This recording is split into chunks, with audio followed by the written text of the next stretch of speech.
Sinabi ko na eh, until then, or until I gather the necessary signatures para makapag-report out ako, I'm not yielding the floor. So, tinransfer ko lang yung responsibility sa kanila. Kung gusto nyo pag-usapan natin na masinsinan ito, pumirma kayo.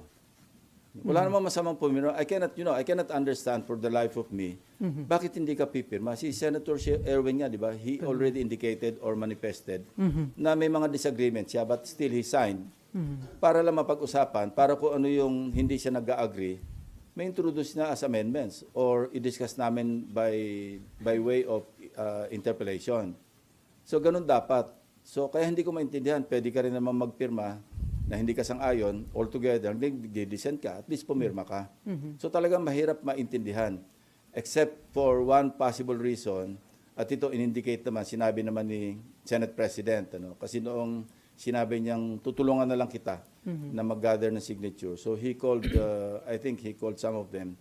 And at least one member of the majority was, candid enough to admit to him na pasensya ng SP kasi may nakiusap sa akin taga-minority.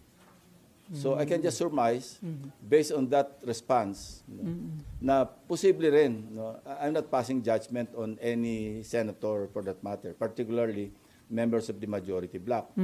Pero possibly, baka meron din nakikiusap na para hindi ma-report out. Kasi yung nangyari sa mga pagdinig, medyo, maski pa paano, may effects sa kanila, di ba? At least yung mga na-mention.